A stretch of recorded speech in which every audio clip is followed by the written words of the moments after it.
Do you like Yu-Gi-Oh? Do you like progression-like content? Do you like to watch people suffer? Then you've come to the right place. I, Thundernumel, invite you to join me in a little adventure called Yu-Gi-Oh! Depression Series. We will start by opening one virtual booster box of Legend of Blue Eyes and we'll make a deck that we will pit against ranked opponents on Dueling Book. Based on our performance every week, we will get a different amount of coins that we will be able to use to unlock new official Yu-Gi-Oh! Products in chronological order, or buy more of the products that we already unlocked. Let's suffer together by using unplayable garbage cards and try to climb the Dueling Book ladder.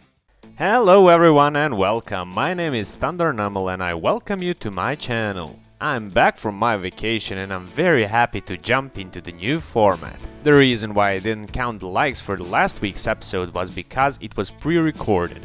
Hopefully we'll have more points to spend this week, so let's get into the point breakdown. In the previous episodes we managed to destroy 25 monsters, giving us for the first time 2 points. We dealt 8,900 damage, so that's another point, and we won 1 game, so that's another 10. We also managed to get 90 new likes on the episodes in Depression series, so that's another 9 points. Giving us a total of 22 points, and with the free 20 that we get from the beginning, it's going up to 42. Before we get to decide what we're gonna buy with those points, let us open our tournament pack that we won last week and see what we get from there.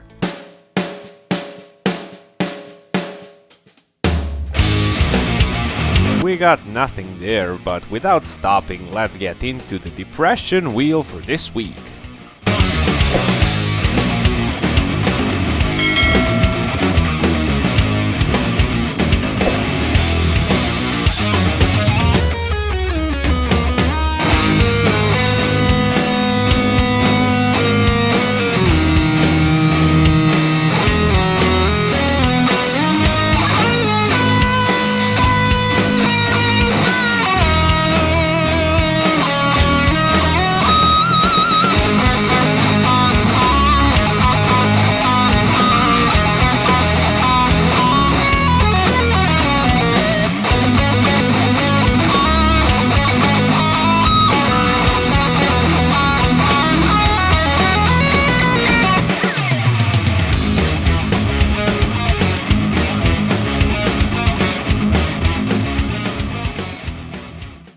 Wow, these depression wheels are really not that depressing at all. We are getting some really good cards such as Red Dragon Archfiend, and freaking Mystic Mine is amazing, it could win us games by itself. Also we got 4 crawlers, so that might be a strategy worth looking into.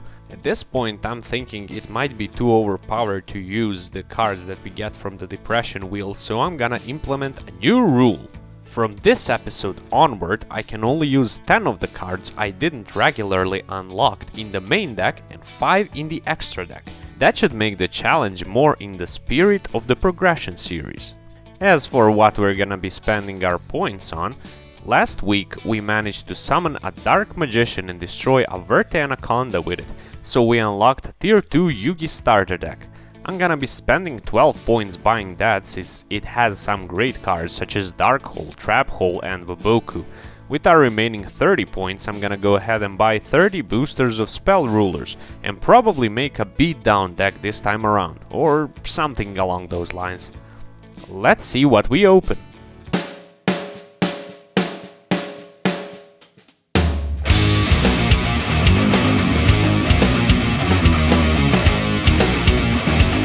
Hello, it is a pot of greed. What do you do? Not important, I'm definitely not a Western spy. Since Numel forgot to tell you about the tier 3 starter decks, I'm gonna be the one to tell you about it. Unlocking the first 2 starter decks will be possible with challenges or points, but the tier 3 starter decks will always cost 40 points with no challenges. That will make it harder to unlock them and to have 3 of the same starter decks at any time. If you want to help Numel progress faster, be sure to like this video and also like the previous videos in the series, or just watch the videos, you know, whatever you feel like doing. I have been Pot of Greed, goodbye, enjoy the rest of the video.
Well, apart from the 7th copy of the Pot of Greed, I don't see anything sticking out immediately. We did get a couple of elemental floaters, and we also got some okay-ish ritual support, but no ritual monsters that are good enough to make the cut. Let's see what deck we can make for this week. So guys, we are here with the deck profile, and I kind of made it a beatdown deck. We are playing Dark Elf. We only have one of those, and Triple G YUGIOH. We are also playing Piercing Jaguar and the zombie package that we have consisting of Samurai Skull that can foolish any one of these two and also float into one of them, but that is yet to happen. We are playing a Pancratops obviously, and the new inclusion is Karakuri Watchdog Saizan, which is a level 4 tuner that we could use to go into a Red Dragon Archfiend, which is a pretty beefy monster, even though it doesn't have the greatest effect in the world. Then we have Double Mystic Tomato that we can use to float into Witch of the Black Forest, which can search either our Pancratops or our one copy of Orbital Hydrolander. Now, I was really not sure if I wanted to include this one, but I decided to go for it since it's a 3000 beater if nothing else. We are also playing double 7 colored fish, our new copy of Darkhold, Triple Fisher, double Malevolent Nuzzler and Megamorph searchable by Armory Call, a Monster Reborn Raigeki, double Rush Recklessly for a battle trick, I guess, a Mystic Mine, a card that I absolutely despise, but I mean, what am I gonna do, not play it? I don't know, I mean, it seems pretty bonkers, so I might as well try and get some cheesy wins off of this. Double Waboku, double Trap Hole, Head Judging, which is not great, but it's an interruption, so I guess that works. And the Chaos Trap Hole that I forgot to include in the last episode because I'm an idiot. You might notice that I have 11 new cards, and I just noticed that, but I already played the games, so sorry. I guess I'll fix that in the next episode as well. We are playing a bunch of fusions. Moki Moki King is the one that I should have replaced with anything, but it really does not matter, so just ignore this for now. I'm playing a Red Dragon Archfiend that we can make with the Saizan. I'm also playing a Vermilion Dragon Mech that we probably cannot make, but you know, it's there if we can. Burner Visor and Pilgrim Reaper, which are pretty useless, and Eve the World Chalice Priestess, which I don't think we can use efficiently, but it's there. If it comes up, it comes up. So without further ado, let's get into the games.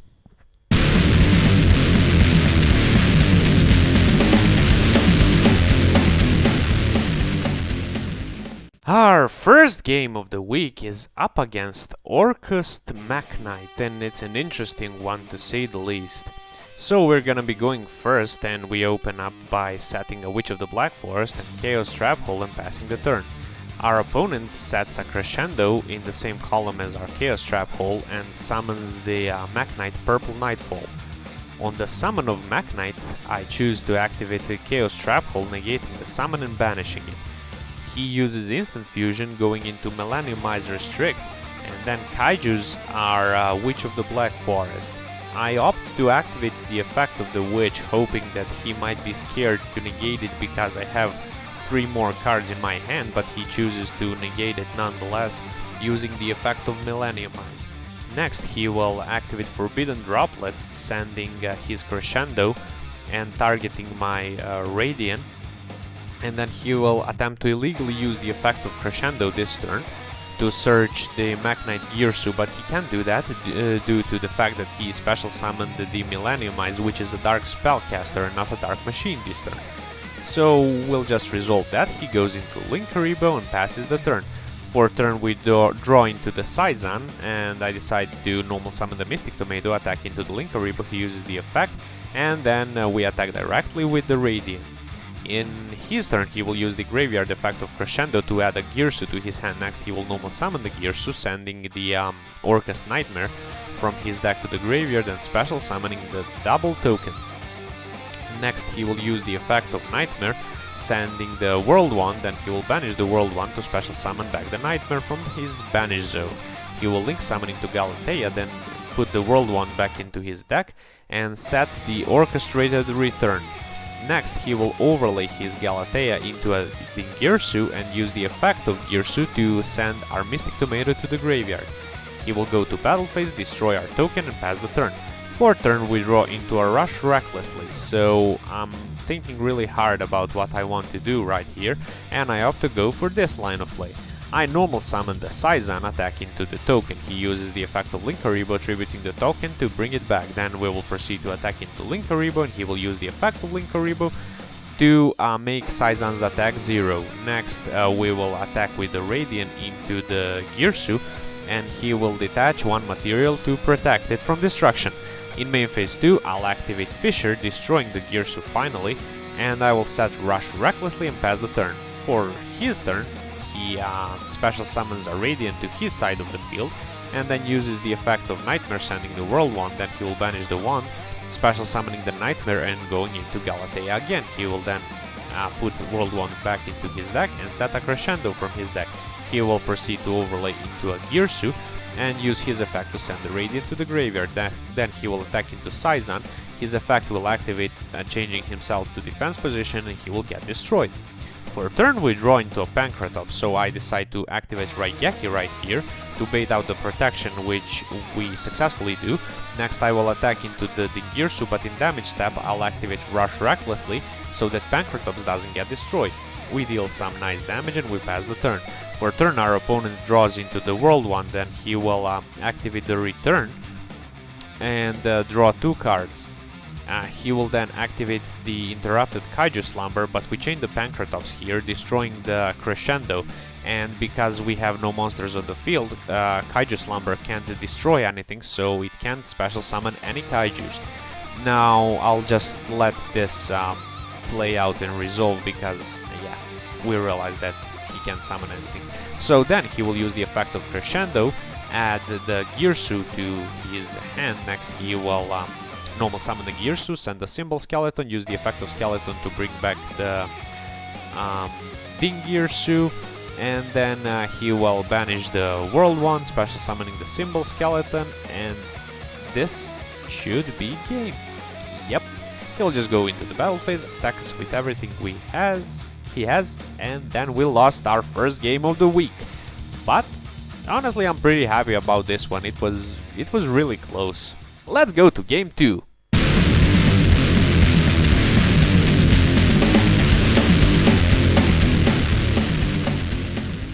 In our second game, we are versing the Pendulum Magicians again.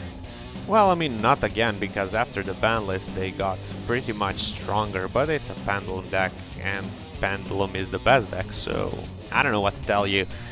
We open up with the Dark Elf, set Vaboku, set Rush Recklessly, and I opt to activate Mystic Mine here. Now, at this point I don't know what my opponent is playing, and I'm honestly very scared of negates, and if I can't resolve my Mystic Mine, then what good is it? So I just opt to activate it here and hope it hinders his plays enough. So our opponent starts off by activating White Wing Magician and then activates Wisdom Eye in his other scale. Then he will use the effect of Wisdom Eye, destroying itself, to activate Double Iris. Next he will Pendulum Summon into the Pendulum Sorcerer, and using its effect he will destroy both of his scales, adding a Celestial Magician and Odd Eyes Minotaurus to his hand. Next he will add a Pendulum Graph, and then he will activate Odd Eyes Fusion summoning into the Odd Eyes Vortex Dragon by using his Pendulum Sorcerer and Minotaurus. And at this point I know that it's gonna be a tough game, so he will proceed to set the Time Pendulum Graph, activate the Celestial Magician, and go to the end phase, where our Mystic Mine gets destroyed because the number of monsters on our field is equal. For turn we draw into the Witch of the Black Forest, and I opt to activate Malevolent Nuzzler onto the Dark Elf here, hoping that if I could somehow bait out the negate with Vaboku, Rush Recklessly could come in handy, and maybe destroy his Vortex Dragon, but nothing for now, so I just pass the turn. Our opponent switches his Vortex Dragon into attack and destroys our face down Witch of the Black Forest. We use the effect of Witch, and off of the Witch we grab the Orbital Hydra Lander. Now, I really do need to apologize in advance, guys, because I don't know why, but I just came back from my vacation and I thought that Orbital Hydra Lander requires 3 monsters with different names in the graveyard to be special summoned, where it's actually 5, and it mills 3 cards. So yeah, my strategy isn't the best right here, but let's see what happens.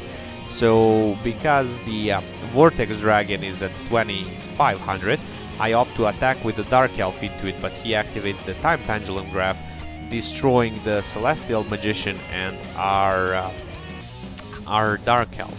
So with no monsters on the field, we just have to pass the turn. He activates Harmonizing Magician in his scale and attacks with the Odd Eyes Vortex Dragon. Then he will activate the Star Pen Graph and pass the turn. For turn we draw into an amazing Pancratops. Now this is where my Orbital Hydra Lander effect forgetting comes into play. I was thinking that I could just bait out the Time Pen Graph and possibly even the Vortex Negate with the Pancratops, and then with the 3 monsters with different names in the graveyard I could special summon the Hydra Lander and grow from there. But yeah, it's not gonna work out that way. So we activate the Pancratops, trying to destroy the Pangraph. He activates the Pangraph, destroying the Harmonizing Magician and our Rush recklessly. We have no targets for it, so we don't activate it at this point. Then he will use the effect of Star Pangraph, add the purple poison to his hand, and with nothing left to do, we just pass the turn. So our opponent draws the Extravagance, and then he will activate it, drawing 2 more cards. He will then activate the purple poison, use Duelist Alliance. With Duelist Alliance he will grab the Pencold, and he will activate the Pencold by discarding the Ash. He will add Wisdom Eye and Black Fang Magician. Next he will put his Wisdom Eye into the Scales Pendulum, summoning 3 monsters, then using the effect of Harmonizing Magician to try and special summon another monster from his deck. At this point I activate Head Judging, and our opponent calls Tails. And let's see what happens. Yep, it's Tails. So Head Judging does nothing. I try to activate Vaboku, he negates it with Vortex. Then he will make the Time Star Magician and the Ignister and go for game. Honestly, I don't know if anything would have changed if I didn't search the Hydra Lander and just chose to go for a different monster, but it still feels pretty bad to be dubbed sometimes. Let's go to game 3.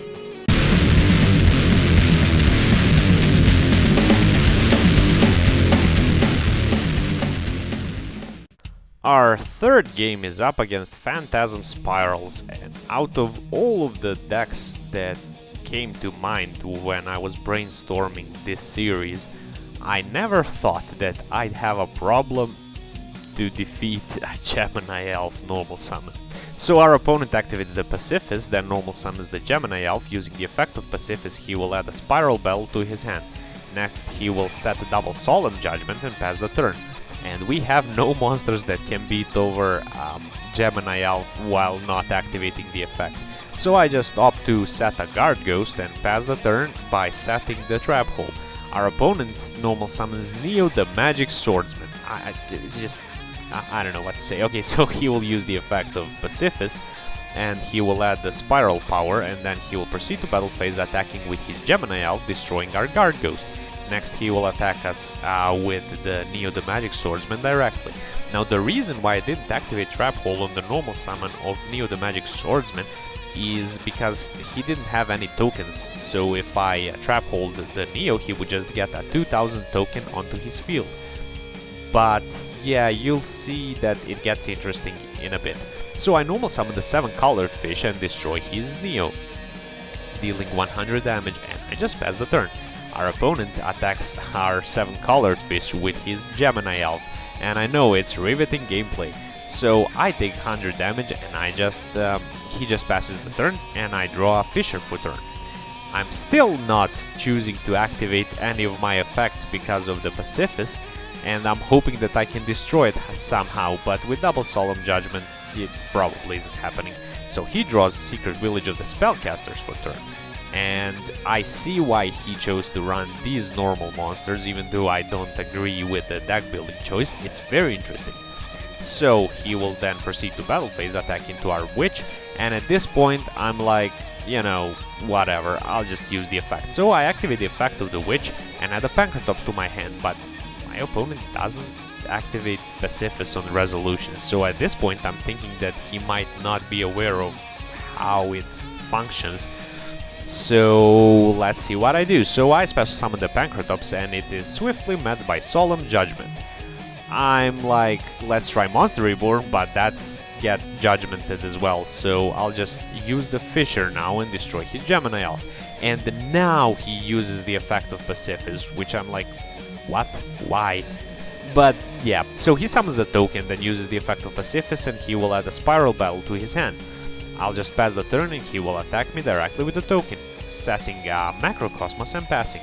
I normal summon the Jirai Gumo and declare an attack onto the token, and I call the coin toss wrong, so I take half of my life points as damage, and in damage step he uses the Spiral Power, so my Jirai Gumo loses 1,000 more attacks, so we take even more damage.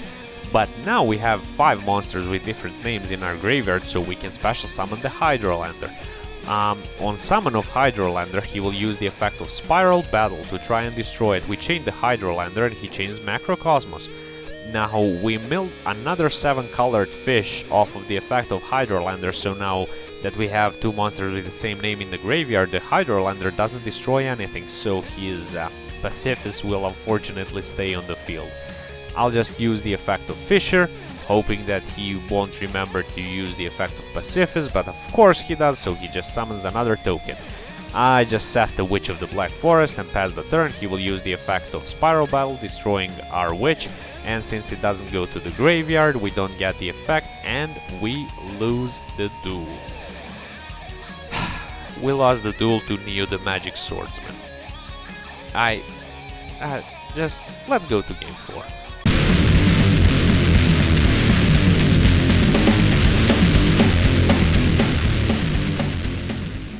Did you know that the existence of Drytron implicates the possible existence of Moistrons? Yeah, that's something to think about. So our opponent is playing Drytrons, we are going first, while setting Wall of Illusion, rush recklessly and passing. Not the greatest opening against a meta deck, I might say. So he normal summons the Diviner, sends the Herald of the Arclight. Off of the Herald he adds a Benten.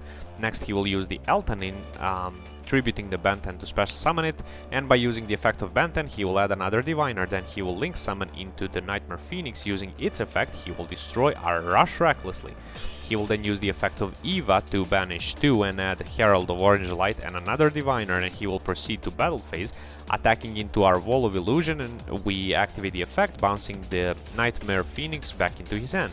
For turn, we normal summon the 7 colored fish, set the Vaboku, attack him directly and pass the turn.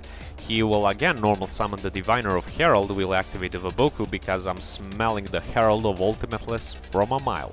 He will add Meteonis Drytron, and he will use the effect of Meteonis, special summoning a Benten from his graveyard. Next he will tribute the Benten for the effect of the Eltanin, and off of the effect of Benten he will add Herald of Ultimateness to his hand. Next he will use the effect of Meteonis to add it back to his hand, and he will link summon into a Phoenix again. He will just pass the turn because he's under Vaboku, and I normal summon a Dark Elf and attack into his Phoenix, destroying it and dealing 100 damage. Then I will attack directly with the 7 colored fish and just pass the turn right here. For turn he activates Meteonis, summoning the Benten again, and then tributes the Benten to special summon the Eltanin, and then special summon the Zeta Aldeba from his graveyard with its effect. So he will add Eva with the effect of Benten, then he will go into Drytron Xyz, foolishing another one, and yep, it's just standard Drytron crap, you know, goes into Herald. He will send Antis, Antis will destroy Dark Elf, and then he will tribute the Xyz for another Drytron.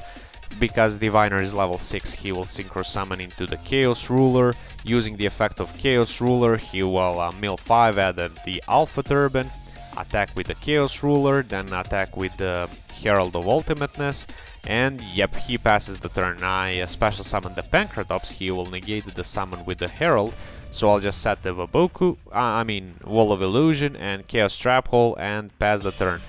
He will then proceed to tribute Drytrons millions of times and go into add back the Meteonis, then he will Xyz summon the Fafnir again, but I'll use the Chaos Trap Hole to negate the summon, and he sees game here, so he goes for it. He attacks with the Chaos Ruler, we bounce it back into the extra deck with Baboku, and he attacks us directly with Herald of Ultimateness. You know what? I'd honestly rather play against Moistrons. Also, I'd like to show you this chat. I'm not gonna comment on it, I'm just gonna show you this. Yep. Yep. Yep. Yep. Drytron players, am I right? Let's go to game 5.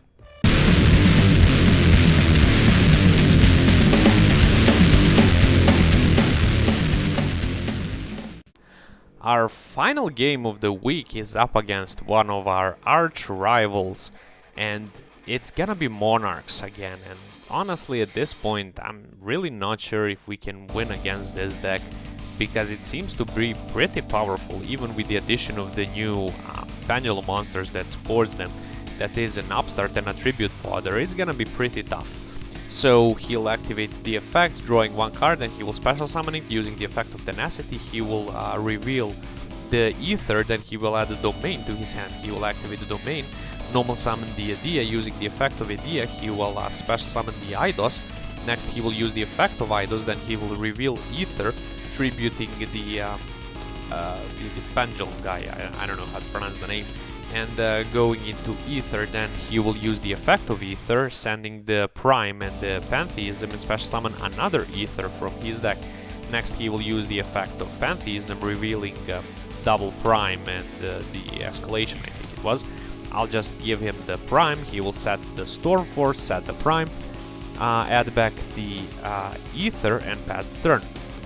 And at this point, I'm looking at my hand, and I'm thinking, if this is not the game to do it, I don't know which one it is. So I'm gonna bluff Mystic Mine Stall. So I'm gonna activate Mystic Mine, and I'm gonna set double back row. It's Megamorph and Fisher, but our opponent doesn't know that. So for what it's worth, he can think that those are both Solemn Judgments. He will just switch his monsters into defense and pass the turn. I decide to go all in for this strategy because he has 26 cards in his deck and I have 33. And yes, he could shuffle cards with the Prime, but I don't know how long would that last him. So I'm thinking I'll just proceed to set my back row and see what happens. So I set the Chaos Trap Hole and pass the turn. He just passes. I draw into Tomato and I just pass. He passes again, so I set a Trap Hole and I also pass. And yeah, you can see how this can be really boring to narrate. So I'll just set a Vaboku, he'll activate the Tenacity, he will reveal Erebus, he will add another Prime, then he will set the Prime and pass the turn, and at this point we're just drawing and discarding cards because he cannot out the mine and I don't need to do anything at this point. So he could just deck out and I'll be fine with it. Now here he tries to activate the effect of Mithra, but he cannot do that due to the effect of Mystic Mine, so he just decides to quit the game. Yep. You know what? I don't know what feels worse. Losing in the Depression series or winning by the effect of Mystic Mine. But a win is a win. I need my 10 points, so what can I do? Well guys, this is it for this week's episode of Depression series. I'd like to apologize for my voice because I'm still kinda sick, and I'd also like to apologize about all of the misplays and mistakes I made during the video. If you enjoyed the video, please consider liking it and subscribing to the channel. Also maybe consider watching my other videos and maybe watch the previous episodes of Depression series as well. I'll see you in the next one. Bye!